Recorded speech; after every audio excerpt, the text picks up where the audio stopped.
Hello everyone, welcome back to my channel. I hope you're all doing well.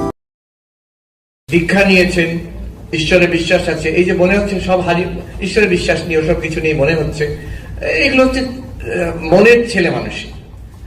একজন সাধু বললেন মনকে বেশি পাত্তা দিতে নেই। বাবা মারা জানে ছোট ছোট শিশুরা তারা কান্নাকাটি করে, মাঝে মাঝে চিৎকার করে উঠলো। মনে আছে একবার আমি একটা এয়ারপোর্টে বসে আছি, একটি ছোট বাচ্চা, বাবা মা আছে, তার ওই চকলেটটা বোধহয় এরকম চকলেট বার ছিল, ভেঙে গেল, যা হয় দুখণ্ড হয়ে গেছে। সেইটাতেই ওর এত ক্যাটাক্লিজমিক এমন চিৎকার আরম্ভ করলো, পুরো এয়ারপোর্ট এদিক থেকে ওদিকে সে কি চিৎকার, ওইটা ভেঙে গেছে বলে চকলেটটা। আবার 2 মিনিট পরে ঠিক হয়ে গেল। তো এখন মন হচ্ছে এইরকম, মন মাঝে মাঝে ওই গোলমাল শুরু করবে, অনেক রকম সন্দেহ, আবার 2 দিন পরে চলে যাবে। কাজেই ডোন্ট ওয়ারি, মনকে বলতে হবে ও ঠিক আছে, যা তুমি বলছো আমার কিছু শোনার দরকার নেই, আমার যেমন পুজো জপ ধ্যান আমি করে যাব। সেটা যখন ইচ্ছে না হয় তখন মনে হচ্ছে আমার বিশ্বাস নেই, মেকানিক্যালি করে যাবে, দেখবে 2 দিন পরে আবার ঠিক হয়ে যাবে। What is fear, is it essential, how to overcome fear?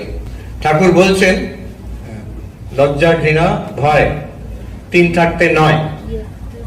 Swamiji বলছেন ফিয়ারলেস, আর মা বলছেন যার আছে ভয় তার আছে জয়।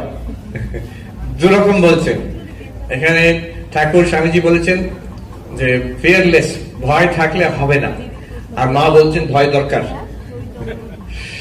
তো কোনখানে ভয় দরকার আর কোনখানে নির্ভীক হতে হবে এটা বুঝতে হবে। আমি ঈশ্বরকে ধরে নির্ভীক হব, আর ছেলে মানুষই করে যেখানে ডেঞ্জার, সেই যেখানে আমার চরিত্র নষ্ট হবে, যেখানে আমি বিপদে পড়বো, যেখানে আননেসেসারি ঝামেলার মধ্যে জড়িয়ে যাব, সেখানে নির্ভীক ভাবে, স্বামীজি তো বলেছেন নির্ভয়, আমি লাফ দিয়ে ঝাঁপ দিলাম সেখানে, না তা নয়। সেখানে you have to be very careful. ওই যে গেছিল গুরুদেব শেখালেন সবই নারায়ণ, তারপরে ভিক্ষে করতে গেল, বলছে পাগলা হাতি আসছে, পালাও পালাও। সে বলছে তো নারায়ণ, কিছু হবে না, নির্ভয়। হাতিটা এসে মাহুত বলছে পালাও পালাও, সেটা যাচ্ছে নারায়ণ, কি হবে? হাতিটা ধরে ওকে দিল, আছাড় মেরে ফেলে অজ্ঞান হয়ে গেল। তারপরে গুরুদেব এসে শিষ্যরা নিয়ে এলো আশ্রমে। গুরুদেব জিজ্ঞেস করছেন কি হলো? বলছে আপনি বলেছিলেন গুরুদেব যে সব নারায়ণ, তাহলে হাতিটা কেন আমাকে এরকম করলো? বলছে আচ্ছা হাতিটা তো এরকম, তো মাহুত তো নারায়ণ, মাহুত বলছে যে তুমি পালিয়ে যাও, তুমি কেন শুনলে না? তো এই কমন সেন্স সবসময় রাখতে হবে। রিমেম্বার দিস, এই যে আমরা কথামৃত পাঠে শুনলাম 3 রকম টান এক হলে, বিষয় প্রতি টান, মায়ের সন্তানের প্রতি টান, সতীর প্রতি টান, 3 জনে কেমন সাবধানে, দেখুন বিষয় নিজের বিষয়ের প্রতি কেমন সাবধানে, যাতে একটুও নষ্ট না হয়। মা সন্তানের প্রতি কেমন সাবধানে, কোনো আঁচ না আসে আমার সন্তানের প্রতি। আমাদের তেমন সাবধান হতে হবে about in our spiritual life, যাতে আমার সাধনায়, আমার ঈশ্বর ভক্তিতে, আমার স্পিরিচুয়াল প্র্যাকটিসে, আমার নৈতিকতায়, আমার জীবনের চরিত্রে সাবধানে যে প্রোটেক্ট করতে হবে। This is the most precious treasure. সেখানে ভয় দরকার বই কি? যারা আমার ক্ষতি করে দেবে, আমার স্পিরিচুয়ালিটি নষ্ট করে দেবে, তাদের থেকে তফাতে থাকতে হবে। প্রাথমিক দিকে ঠাকুর যেটা বলছেন, একটা বেড়া দিতে হয়। ওই কথা আমি তো পাঠিয়েই ছিল যে বেড়া দিতে হয়, নাহলে ছাগল গরুতে খেয়ে যাবে। গাছ পুঁতেছে, ছাগল গরুতে ভয় পাবে না, আমি নির্ভীক, ও খাবে না।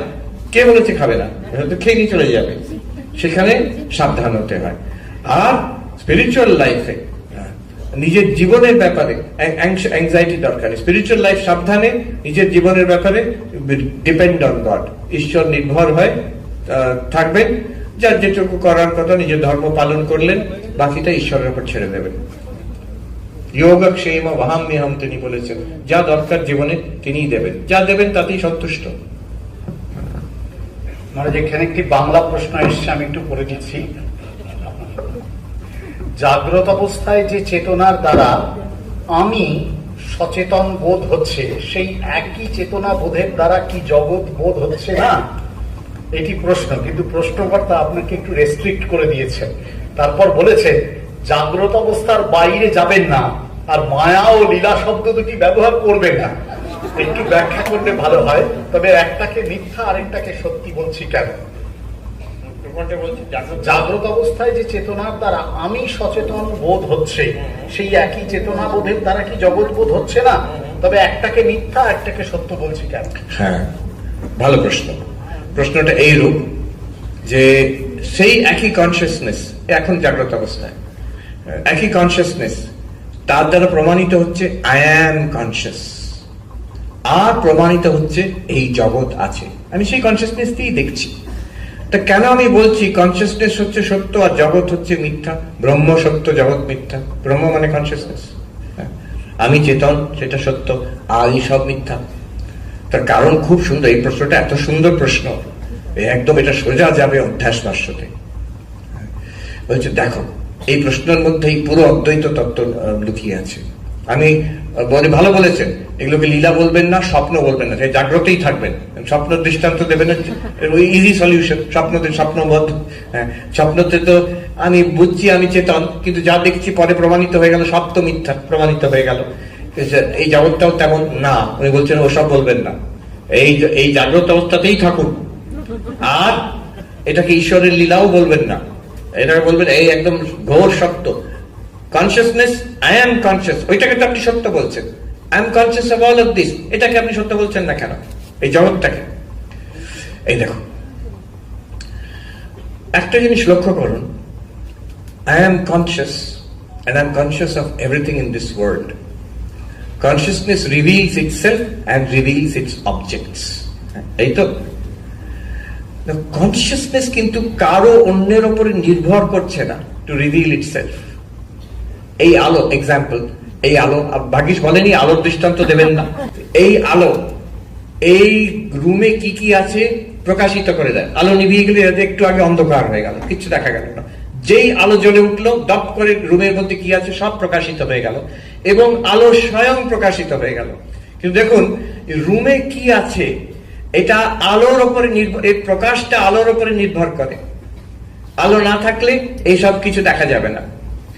কিন্তু এই যে আলোটা, যখন এটা আলোটা জ্বলছে, এর প্রকাশের জন্য আরেকটা দ্বিতীয় আলো দরকার নেই, এটা হচ্ছে সব প্রকাশ, it shines, it reveals everything and it reveals itself. অতএব আমি বলবো এপিস্টেমোলজিক্যালি, এটা দার্শনিক ভাষা একটু ব্যবহার করছি, as far age knowledge goes consciousness is primary, এটা কেউ ডাউট করে না। অস্তিত্ব ব্যাপার আলাদা, কিন্তু knowledge, the knowledge of the world depends on consciousness, and the knowledge of consciousness depends on consciousness itself, not on the world. সেদিক থেকে জগৎ কিন্তু, জগতের নলেজটা কনসিয়াসনেসের উপর ডিপেন্ডেন্ট, এটা কেউ কোনোদিন সন্দেহ করতে পারবে না, no doubt about it. But knowledge of consciousness depends on consciousness, it is নিজের সব প্রকাশ, এটা শুধু নলেজ। এবার বলবেন যে আচ্ছা ঠিক আছে তা হলো, কিন্তু কনসিয়াসনেস তো দেখাচ্ছে জগৎ আছে, তবে আমি কেন সন্দেহ করবো জগৎ আছে কিনা, এটা স্বপ্নবোধ মিথ্যা কেন বলবো? এবার প্রশ্ন হচ্ছে যদি কনসিয়াসনেস আর জগৎ দুটো আলাদা, কনসিয়াসনেস আলোর মতন জগৎকে প্রকাশিত করছে, if they are two entirely different entities, জগৎ অবজেক্ট, কনসিয়াসনেস সাবজেক্ট, জগৎ চিরকাল এটা চেঞ্জিং সবিকার, কনসিয়াসনেস নির্বিকার, একই কনসিয়াসনেস তো কনসিয়াসনেসই আছে, কনসিয়াসনেস সব প্রকাশ, জগৎ হচ্ছে পরপ্রকাশ। এইভাবে জগৎ আর কনসিয়াসনেসের বিরাট তফাৎ, এই যে completely two different entities. Now the question is consciousness জগৎকে প্রকাশ করছে কি করে? বলবেন যে কেন এই যে আলো যেমন এই জগৎকে প্রকাশ করছে, কিন্তু সেখানে তো খাটবে না, এটা আলোটাও তো মেটেরিয়াল আলো, এই জগৎটা মেটেরিয়াল জগৎ, এটাকে আলো এটাকে প্রকাশ করছে। আমি যদি বলি এই আলোটাকে আমার চিন্তাকে প্রকাশ করতে পারবে না, চিন্তা তো মনের মধ্যে, সেটা একটা মেটেরিয়াল জিনিস নয়, এই বাইরের আলোটাকে প্রকাশ করতে পারবে না। আলো শুধু যে রূপ আছে তাকে প্রকাশ করছে, আলো তো শব্দকেও প্রকাশ করতে পারবে না। আমি একটা মিষ্টি খেলে তার যে স্বাদটা, সেটা কি আলো প্রকাশ করতে পারবো? ওটাই না। আলো শুধু চোখ দিয়ে যা দেখা যায় তাকে প্রকাশ করতে পারে।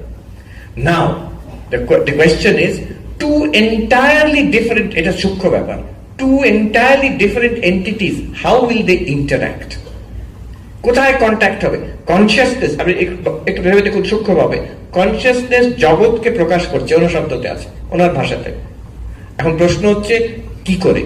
আলো এটাকে প্রকাশ করছে, আলো এখানে পড়ছে, এটা মেটেরিয়াল জিনিস, ওটা মেটেরিয়াল আলো কন্ট্যাক্ট করতে পারছে, এখান থেকে রিফ্লেক্ট হয়ে যাচ্ছে। কিন্তু কনসিয়াসনেস তো মেটেরিয়াল নয়, জগৎ মেটেরিয়াল, কনসিয়াসনেস জগতের সঙ্গে কানেকশন কি করে হবে? কোথায় গিয়ে কনসিয়াসনেস স্পর্শ করবে জগৎকে?